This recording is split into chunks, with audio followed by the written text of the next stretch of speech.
Voilà, donc moi je vais vous proposer un petit panorama de la présence, du témoignage de la photographie à travers la vénerie. Vous verrez que cette pratique de la vénerie a très tôt, de manière assez constante, utilisé ce médium pour se représenter.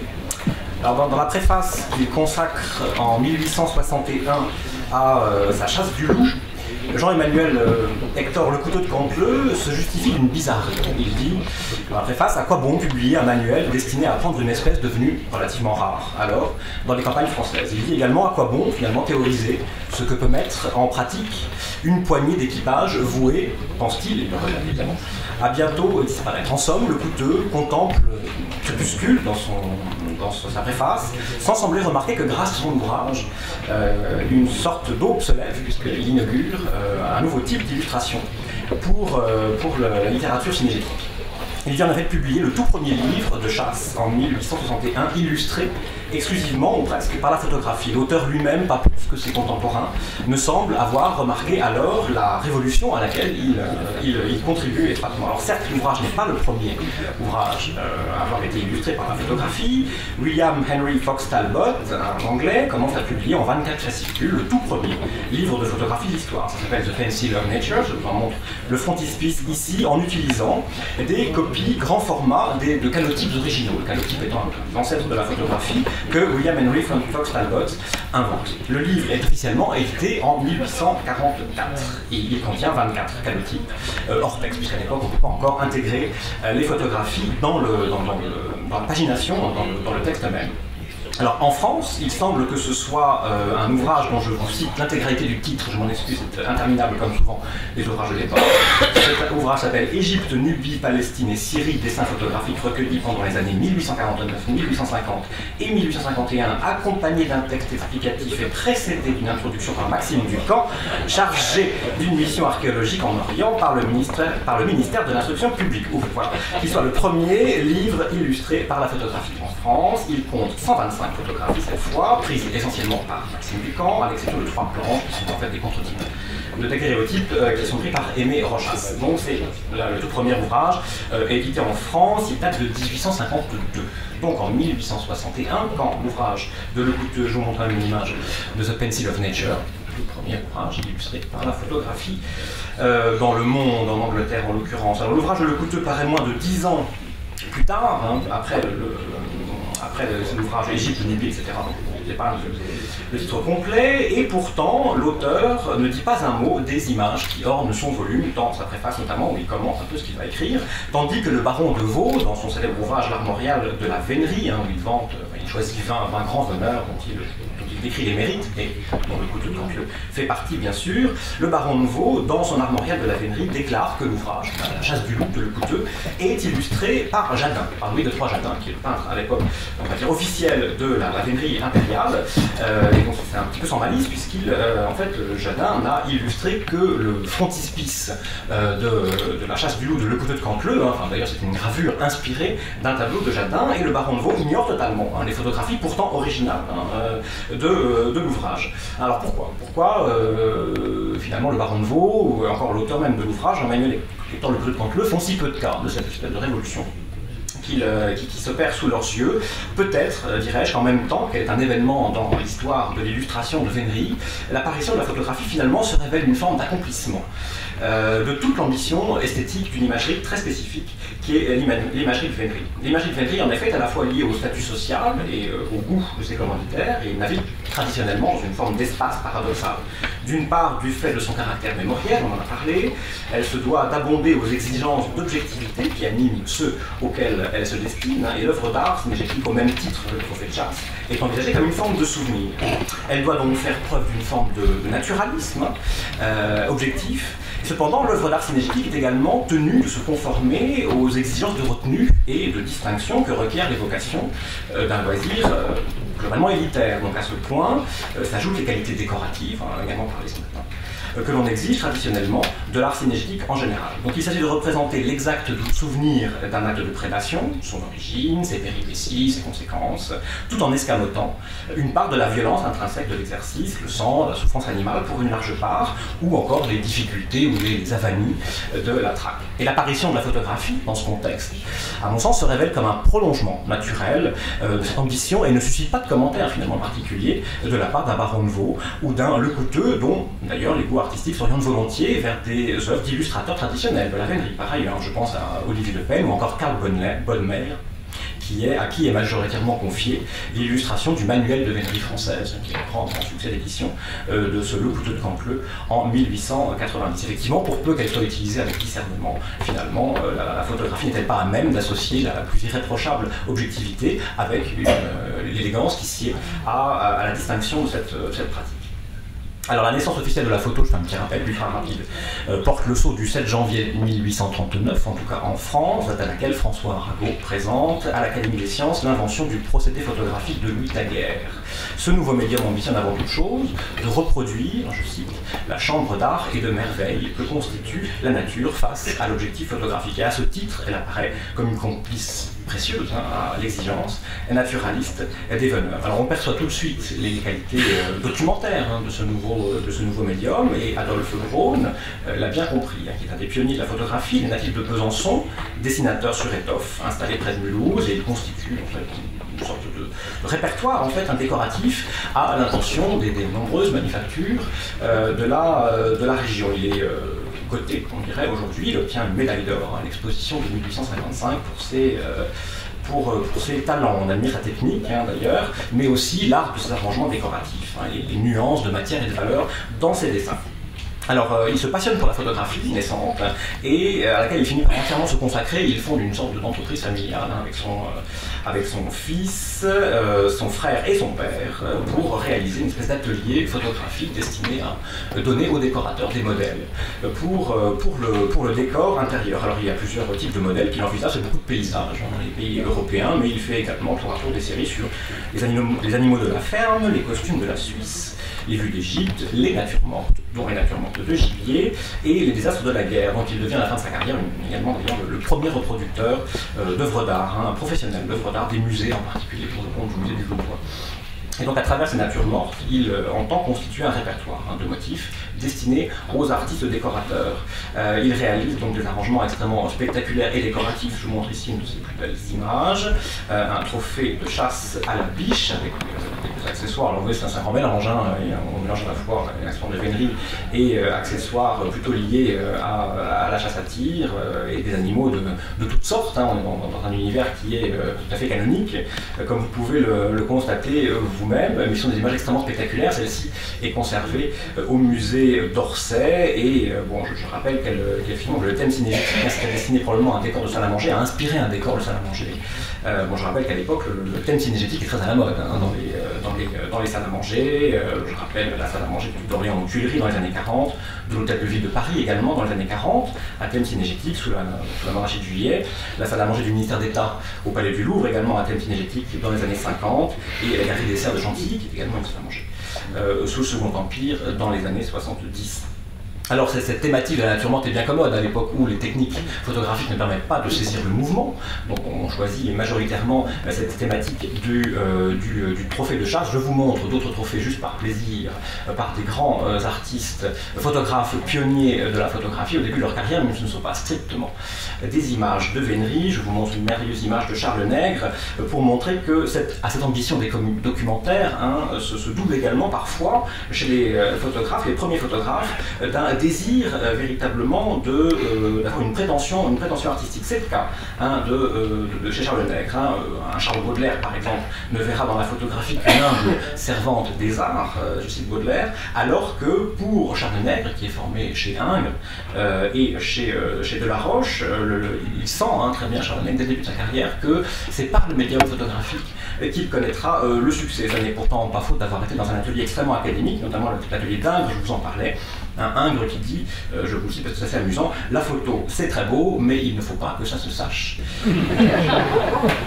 Alors, Nègre est professeur de dessin et il est c'est un des grands pionniers de la photographie et il pratique notamment plus comme un artiste que comme un chimiste véritablement. D'ailleurs, on voit ce cliché assez merveilleux, cette nature morte aux oiseaux, qui est retouché en fait à la peinture sur le tirage. Donc on voit qu'il a chez ce peintre de formation une espèce d'ambition artistique très très très forte. Et puis je ne peux pas non plus résister à vous montrer cette nature morte qui n'est pas davantage une nature morte de vénerie, par Camille Sylvie, puisque c'est effectivement un des grands pionniers de la photographie, un photographe qui a beaucoup travaillé dans l'univers de la cinégétique, notamment au rendez-vous de chasse familiale de Gaillard, dans le Perche, à la Croix du Perche, donc il a tiré beaucoup de photographies. Je vous montre ici une très très belle nature morte sur fond de planche, qui n'est pas sans évoquer la grande tradition de nature morte à la française, Loudry, Bachelier, où on représente volontiers les trophées sur un fond de planche, mais ici une œuvre plus canonique. Pour terminer sur cette partie consacrée à la nature morte, qui sont vraiment les toutes premières images photographiques liées à la chasse en général ou à la vénerie. Ici, l'œuvre photographique assez précoce de Louis-Roger Duval, comte du Manoir, qui applique lui effectivement cette formule au contexte de la vénerie dont il est très familier.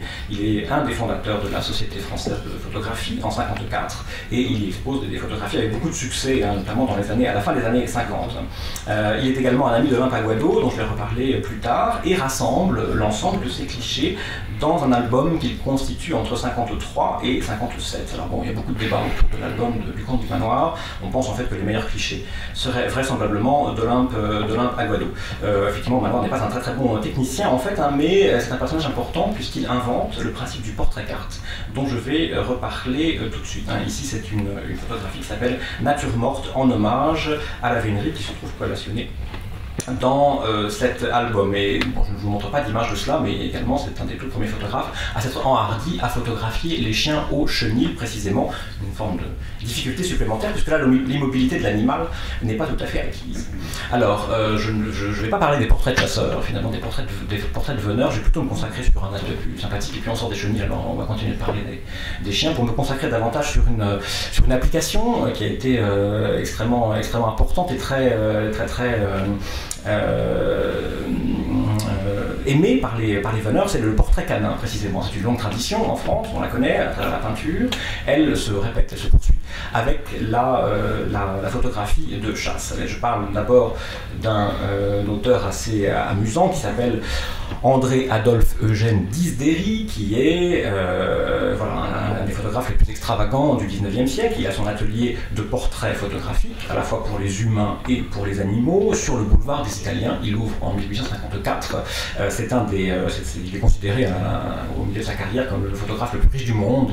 C'est un dandy qui a ouvert un atelier de photographie tout près de celui de Nadar, beaucoup plus connu aujourd'hui, sur le boulevard des Italiens, qui est extrêmement à la mode à cette époque. Il est photographe officiel des cours de France, de Grande-Bretagne, d'Allemagne et de Russie notamment, et c'est un studio extrêmement luxueux dans lequel notamment on peut croiser volontiers Napoléon III qui s'y fait tirer le portrait, et également le prince impérial juché sur son poney.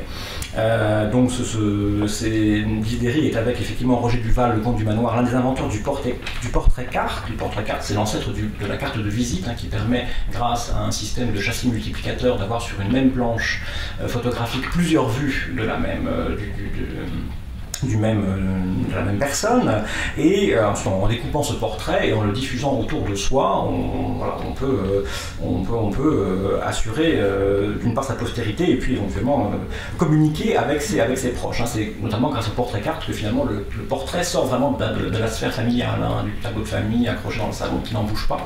Avec le portrait-carte, il y a une espèce de diffusion comme ça de l'image extrêmement vive. Et ce portrait-carte, alors il s'applique effectivement aux gens, mais aussi aux bêtes. Et ici je vous montre ce portrait d'un chien qui est issu de l'atelier de Disdéry. Alors pourquoi je vous parle de Disdéry? Parce que c'est un personnage assez extravagant, mais surtout parce qu'il a été le maître, en tout cas, c'est dans son atelier que s'est formé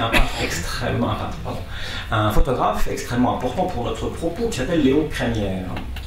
Léon Crémière, il a souvent dû entendre dans l'atelier de Disdéry l'injonction pas bouger, qui devait permettre sans doute aux animaux de effectivement rester immobiles pendant le temps de la prise de vue, puisque dans les années 60, il faut encore pas mal de temps pour pouvoir avoir un portrait relativement net. Je vous renvoie à l'image que vous avez sous le nez, où vous voyez que ça n'est pas toujours très réussi. Le chien qui est en bas au milieu, visiblement n'a pas été extrêmement attentif à l'injonction en question. Alors, Léon Crémière fréquente le studio de Disdéry et il fonde lui-même son propre studio photographique en 62. Il est issu d'une famille de négociants, il grandit en Angleterre et pratique les sports. De manière assez assidue et il est initié dans l'univers du sport du sport équestre, notamment au goût des arts. Alors son passage chez Disdéry contribue sans doute à affiner son goût pour la photographie de sport. Précisément, il fonde son studio donc en 62 et il se spécialise rapidement dans la photographie canine et équestre. Et c'est en grande partie à Jean-Emmanuel Hector, le couteau de Canteleu dont je vous parlais au début de ma conférence, qui lui met finalement le pied à l'étrier dans ce domaine. En 1861, le jeune Crémière expose ses portraits cartes à l'exposition des Beaux-Arts avec un jeune photographe et lithographe allemand qui s'appelle Franz Amstengel, et le Couteux, vraisemblablement à ce moment-là, leur commande l'illustration photographique de sa chasse du loup dont je vous parlais, apparaître l'année suivante. Il livre, avec un autre photographe qu'on ne connaît pas très bien, un certain Platel, des clichés de loups. Un superbe portrait de Pierre-Claude dit Nénen, fameux louvetier, et de son état, le piqueur de l'équipage des Lecouteux, des frères Lecouteux, depuis sa remonte en 1852, ainsi que des images de la meute. Je ne vous montre pas l'ensemble des images du recueil, qui en compte 12, mais ici je vous montre 8 chiens de récrit pour le loup. Donc voilà, c'est les premières images illustrant un ouvrage de chasse. L'année suivante, le succès de l'ouvrage aidant, Crémière est nommé photographe, je dirais officiel, de la maison de l'empereur. Il exerce alors, avec la complicité de son ami Amstengel, ses talents à fixer sur le papier photographique la vénerie impériale, que Jadin immortalise par ailleurs en peinture. Il est sur le sorte d'alter ego photographique de Louis Godefroy Jadin pour le compte de l'Empire. Alors il y a énormément de clichés issus de ce travail pour la vénerie impériale. Je vous montre ici 2 images issues d'une collection particulière, ici Carsono et ici Sentry, 2 portraits des chiens de la vénerie impériale parmi de multiples autres photographies, notamment qui font état des installations notamment des chenilles, de l'équipage impérial. Alors sans doute accaparé par cet office de photographe de la vénerie impériale, dont on conserve de nombreux tirages, Crémière ne semble pas participer à la première exposition canine qui s'ouvre au jardin d'acclimatation le 3 mai 63. Le succès remporté par cette manifestation inédite en France, ainsi que le journal des chasseurs, qui est la grande revue cinégétique du temps, encouragé par un certain nombre d'éleveurs, et dont vraisemblablement le Couteux fait partie, a publié un album souvenir de cette première exposition canine, et le journal ambitionne initialement d'illustrer son recueil à l'aide de lithographies de Jules Gélibert, illustrateur bien connu à l'époque, et d'une série de portraits de chiens gravés sur bois d'après le même artiste. Alors il se trouve que les gravures de Gélibert ne vont pas donner satisfaction à la rédaction du journal, et finalement on décide de changer un peu son fusil d'épaule, et on remplace une partie de l'illustration par des photographies. Et on fait appel à Henri Tournier, qui est un photographe actif à la Société française de photographie entre 59 et 85, qui, on le sait, a talentueusement couvert l'exposition, la canine de 63.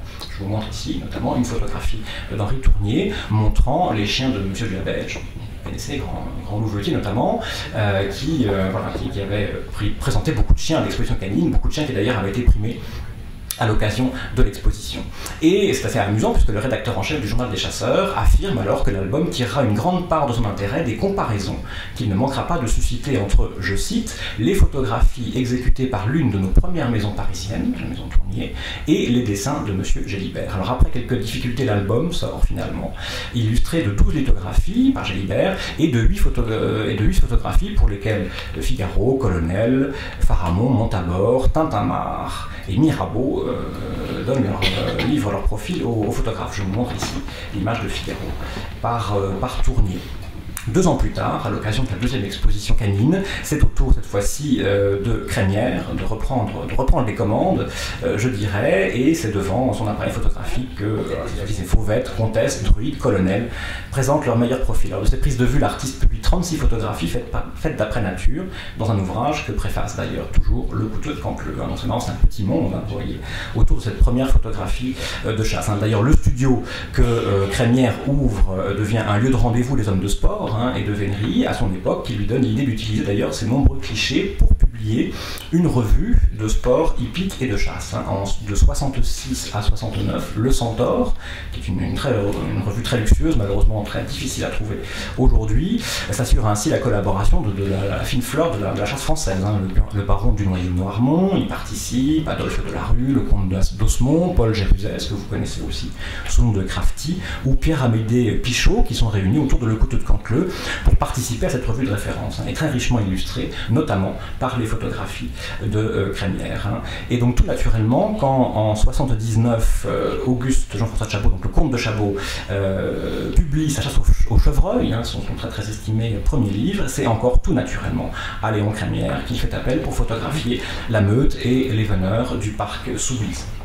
Il en résulte une très belle compilation de clichés cinégétiques, avec une technique de photolithographure différente de celle qui avait été utilisée. Les progrès de la technique sont à l'heure, et donc on obtient dans l'ouvrage de Chabot une profondeur de noir dans les photographies qui est vraiment inédite, qu'on n'a pas dans la chasse du loup. Ici vous voyez des très belles images compilées dans cette chasse du chevreuil. Vous voyez ici le comte de Chabot et son fils Guillaume à cheval devant le château, et ainsi qu'un chien de meute devant un puits, ou encore ces chiens de meute devant un puits, vous voyez avec un cadrage très bien maîtrisé, à une montée au flou vers le fond de l'image, qui est une technique et d'une précision assez exceptionnelle. Alors comparé effectivement cette chasse au chevreuil, il est encore difficilement question d'enfermer le chevreuil dans la chambre noire du photographe. D'ailleurs, il n'y a pas une seule photo de chevreuil dans la chasse du chevreuil, bien sûr. Il n'y a que des chiens ou des chevaux ou des veneurs. Mais grâce à l'invention de la plaque sèche au gélatino-bromure d'argent en 1871, enfin les temps de pause deviennent extrêmement courts et on peut commencer à imaginer pouvoir capter le mouvement animal en photographie. Alors, je vous montre juste par une petite digression une photographie d'Edward Muybridge, qui est un photographe américain d'origine britannique, qui est célèbre pour ses décompositions photographiques du mouvement, notamment du mouvement animal, qui tente à partir de 1872 de décomposer le mouvement animal. Ici vous voyez une plaque qui est conservée au musée de la chasse et de la nature, qui montre le mouvement d'un daim. Mais en fait, il faut attendre la famille Delton, en fait, en France, pour voir apparaître les premières images où le mouvement animal est capturé. Alors, ça n'est pas encore le cas du père Delton, Louis-Jean Delton, qui installe un studio photographique au Bois de Boulogne, qui aura énormément de succès, et à travers par lequel passeront toute la meilleure société hippique du Second Empire pour se faire immortaliser en général à cheval. Je vous montre juste une photographie ici de Louis-Jean Delton, dans ce studio photographique. C'est un faux paysage, bien sûr, qui est au fond, ce studio qui s'appelle la photographie hippique. Je signale d'ores et déjà qu'au tout début de l'année prochaine, le musée de la chasse et de la nature consacrera à la famille Delton, et notamment à Louis-Jean, une exposition qui remettra, j'espère, à l'honneur cette famille de photographes tout à fait passionnante. Mais c'est bien à ses fils, Jean et Georges, que revient probablement la capacité à enfin, au prix de quelques retouches malgré tout, de pouvoir montrer le mouvement animal. Ici, je vous montre une image extraite d'un livre, d'une compilation photographique constituée par l'équipage Picardie autour de l'année 1900, où en fait ce sont des compilations de photographies prises dans divers équipages à travers la France. Je vous montre ici une photographie prise dans le cadre de l'équipage Ollery Roderer, ici une photographie qui s'appelle L'Alali au vivier Frère Robert en forêt de Compiègne, puisque l'équipage a beaucoup chassé en forêt de Compiègne notamment, et vous voyez ici une image tout à fait passionnante, assez extraordinaire. Vous voyez le cerf comme ça bondir au milieu des chiens avec une espèce de galerie de portrait un peu proustien par-dessus, où on observe la chasse. Je signale que quand vous voyez la photo de près, vous pouvez constater que le cerf est en grande partie retouché au stylo ensuite pour ne pas être complètement flou et être malgré tout à peu près lisible. Alors les clichés de Delton vont connaître un très grand succès dans l'univers cinégétique, notamment parce qu'ils connaissent une large diffusion grâce à l'habile levier qu'ils actionnent auprès des revues hippiques et cinégétiques. Il faut savoir que l'invention de la photographie coïncide un peu au prou avec l'apparition des premières revues périodiques illustrées. Il bénéficie initialement du procédé lithographique, mis au point par un Munichois, Alois Senfelder, et les procédés photographiques primitifs tels que le daguerréotype ou le calotype ne permettent pas, merci Chloé, ne permettent pas de reproduire en fait aisément les images. Et tout au long du 19e siècle, divers procédés vont permettre peu à peu d'intégrer dans ces publications périodiques la photographie et peu à peu supplanter l'illustration traditionnelle qui est en général composée de gravures d'une manière ou d'une autre, en général de lithographie.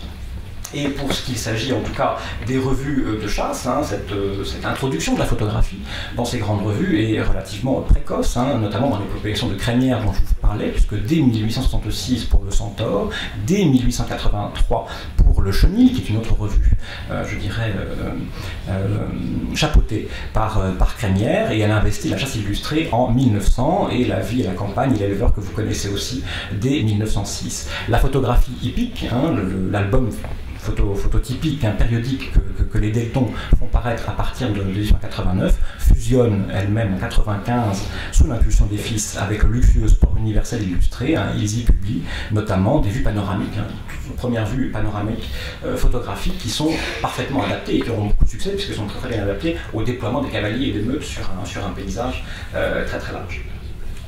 Alors, cette pratique très professionnelle, elle va changer à la fin du 19e siècle, puisqu'elle va peu à peu virer, je dirais, vers une pratique plus amateur. Bon, les procédés photographiques sont de plus en plus simples au fil du temps, et au tournant, en tout cas à la fin du 19e siècle, les procédés photographiques sont à ce point simplifiés qu'on peut un petit peu... N'importe qui peut les pratiquer, enfin pas encore tout à fait n'importe qui tout de même, mais en tout cas techniquement c'est accessible à tous. Et la meilleure société de vénerie Santiche du médium à la fin du 19e siècle produit ou convoite une imagerie dont la saveur documentaire fait heureusement oublier d'ailleurs parfois une valeur artistique souvent médiocre. Hélas, donc sans quitter son cercle de la famille impériale et un petit peu aux avant-gardes de cet engouement, je vous montre des images quand même pardon j'ai oublié, j'avais d'autres images de l'album des Crémières. Ici, les Deltons, pardon, le château de Bonnel ici, les souvenirs de la duchesse d'Uzès, et puis chose un petit peu amusante, je vous parlais de la photographie d'œuvres d'art, de la reproduction d'œuvres d'art, qui est un des business premiers de la photographie, qui permet de faire vivre les photographes. Les Deltons feront aussi de la photographie d'œuvres hippiques. Ici, ils reproduisent dans cet album un tableau qui se trouve aujourd'hui conservé, un tableau par Ernest-Alexandre Baudois, qui se trouve aujourd'hui conservé au musée de la Vénerie à Senlis. Vous voyez ici sa reproduction photographique qu'on avait collationnée dans l'album Souvenir de l'équipage Picardie.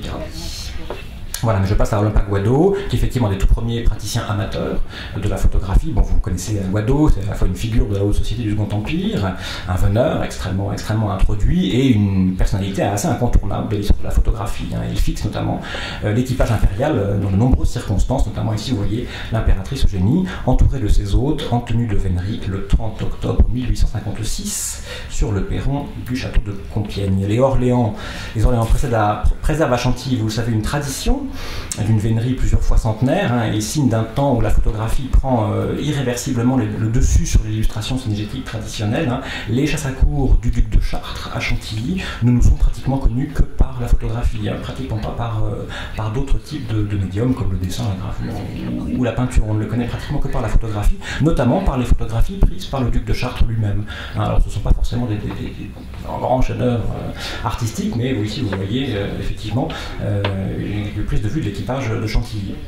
C'est également à cette époque que l'équipage est également mitraillé par une autre forme de pratique photographique de l'époque qui se développe, c'est la carte postale. Vous l'avez vu notamment à travers l'importante documentation que l'on constitue aujourd'hui grâce à ces cartes postales que l'on conserve. L'équipage de Chantilly, lui, est mitraillé par les Rosicki, qui sont des frères qui montent un studio à la fois à Senlis et à Chantilly et qui produisent de très très nombreuses images entre l'amateurisme et le professionnalisme autour de l'équipage de Chantilly. Je pourrais vous en montrer des milliers et des milliers, je me contente de cette image de l'équipage de Chantilly avec le duc de Chartres au premier plan. Alors au XXe siècle, il faut bien dire qu'au début du XXe siècle, en tout cas, il faut bien dire que cet engouement pour la photographie, en tout cas par les photographes qui ne sont pas eux-mêmes spécialement veneurs ou qui ne font que circuler dans les milieux veneurs, s'éteint à mesure que la photographie se diffuse et se popularise auprès des chasseurs. Les photographes d'avant-garde se détournent un peu du sujet. Il est surreprésenté dans l'iconographie des cartes postales, et des photographes que j'appellerais du dimanche, ils semblent perdre de son attrait pour les photographes professionnels, hein, d'autant que bon, la pratique plasticienne de la photographie, évidemment, n'encourage pas le sujet. Hein, préfère travailler sur des thématiques liées à l'abstraction, voilà, picturalité de la photographie, mais pas véritablement sur le sujet qu'il traite. Et donc j'ai eu un mal fou, je peux vous dire, à trouver des images d'artistes plasticiens, de photographes plasticiens liés à la vénerie au XXe siècle. Je vous montre une rareté de ce point de vue-là.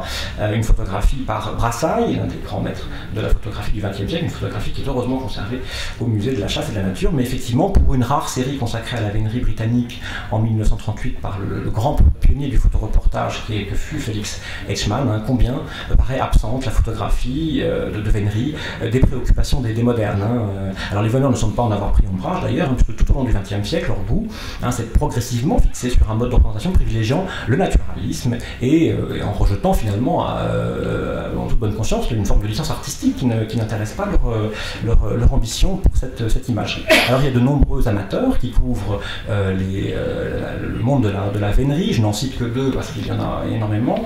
Je vous montre notamment des travaux en tout cas qui me touchent, notamment les frères Edmond et Louis Boucherie, hein, qui sont pourtant très peu introduits auprès des équipages qu'ils traquent, hein, mais pendant toute leur vie, hein, ils laisseront à l'issue de leur vie un fond de 10 000 photographies en noir et en couleur, beaucoup de ces clichés pris à partir de 1937 dans un format 6x6, hein, carré, assez étrange d'ailleurs, hein, pour un choix assez étonnant pour capter le mouvement des meutes, hein, mais ils traduisent effectivement souvent, je trouve en tout cas, une sensibilité artistique d'autant plus remarquable qu'elle n'est pas très commune, hein, dans cette imagerie qui est plutôt largement documentaire. Et puis je vous montre également un fonds qui est très connu des veneurs et des amateurs du musée de la vénerie à Senlis, le fonds René Barbier-Petit, qui lui était photographe professionnel et qui suit toutes les chasses de l'Oise, hein, entre 1950 et 1985. Et on conserve de ce photographe qui fut un peu le photographe officiel du rallye Trois Forêts, notamment un œuvre assez habile, hein, à satisfaire le désir d'objectivité, hein, toujours goûté par la clientèle à laquelle il s'adresse, et en plus qui est comblé par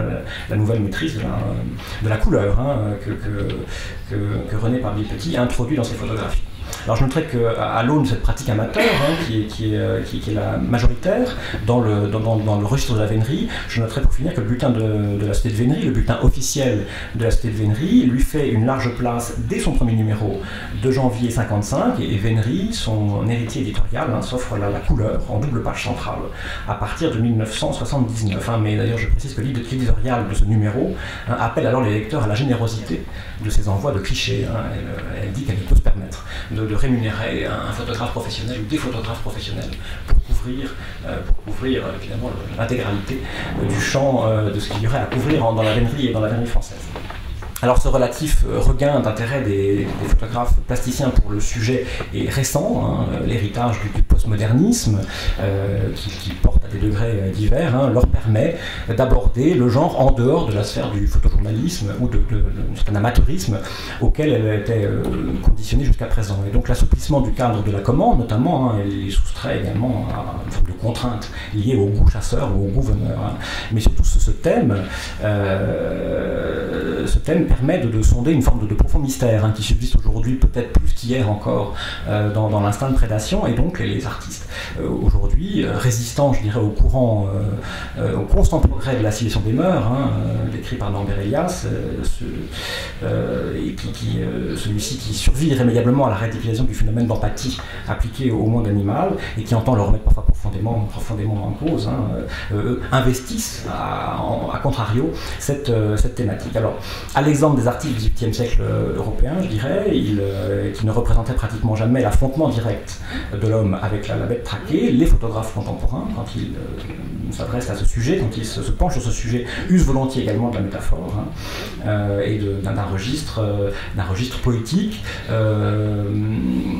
assez léger finalement, qui soustrait une part de la violence, une sorte d'énergie animale, hein, qui vit dans la vénerie. Je vous montre ici une série de Christy Perkins qui s'appelle Northern Exposures, qui a été créée en 2001 en Angleterre, et puis une autre série de Derek Hudson qui s'appelle Fin de partie. qui évoque là également plutôt les alentours de la chasse que la traque elle-même. Je ne vous en montre que 2 images. Je voulais m'attarder davantage sur le travail d'une artiste germano-américaine que nous avons présentée ici au musée de la chasse, même si nous n'avions pas présenté ses photographies à l'époque. Il s'agit de Karen Knorr, une série The Venery qu'elle a réalisée à partir de 2002 au château de Cheverny, en prenant la meute pour modèle. Ici, elle introduit les chiens de meute dans l'univers du château, là où a priori ils n'ont pas leur place. Elle s'interroge aussi sur les problématiques liées au rapport de la nature à la culture et au fait que, bien sûr, les chiens de meute sont tenus à l'écart du décor véritablement du château. Ou alors, elle les place à la manière d'une sorte de bibelot décoratif dans la pelouse impeccable du château, et donc elle maintient, vous voyez, assez franchement à distance le caractère parfois assez brutal qu'il peut y avoir dans la cohabitation, même entre ces chiens entre eux. Alors pas plus que Karen Knorr, et je finirai par cette image, qui n'est pas une photo, mais qui est une vidéo. L'artiste Tania Moreau, qui est née en 1942, née familière des chasses à cour, et donc c'est par la vidéo qu'elle choisit d'aborder à son tour la curée. C'est le titre de cette vidéo, créée en 2003. Et quoi de plus satisfaisant, effectivement, en somme, puisque ne sont-ce pas des photographes, donc Édouard Muybridge, dont on a vu les images tout à l'heure, ou encore le français Étienne Jules Marais, ou encore les frères Lumière, qui inventèrent les images animées, eux-mêmes photographes au départ, et qui ensuite, surtout par frustration d'être confrontés à l'image arrêtée, ont inventé les procédés de cinématographe. Et donc à la photographie ne manquait finalement que le mouvement, si préjudiciable d'ailleurs à l'évocation des circonstances du laisser-court, qui n'est précisément que mouvement, tout mouvement. Et Tania Moreau, en plan serré, filme la meute d'un équipage, qui est également l'équipage de Cheverny d'ailleurs, et qui se chevauche en se disputant, comme on le voit volontiers à Cheverny, les aliments qu'on leur donne. Donc à peine les distorsions visuelles, comme on voit ici sur cette image arrêtée de cette vidéo, et sonores imprimées à l'œuvre atténuent-elles la violence crue qui se donne ici à voir. L'image est objective, elle peut satisfaire le veneur, et effectivement, mais le monde a changé, les spectateurs aussi peuvent, grâce à cette image, s'interroger, et effectivement la vénerie, on l'a vu à travers toute cette journée de discussion, est au cœur d'un profond débat de société aujourd'hui, que Tania Moreau et Karen Knorr effectivement dont elles sont conscientes, et qu'elles montrent, je crois, avec beaucoup de brio pour questionner notre propre état de nature. Voilà, j'en termine ici pour ce très rapide, très brossé de la photographie.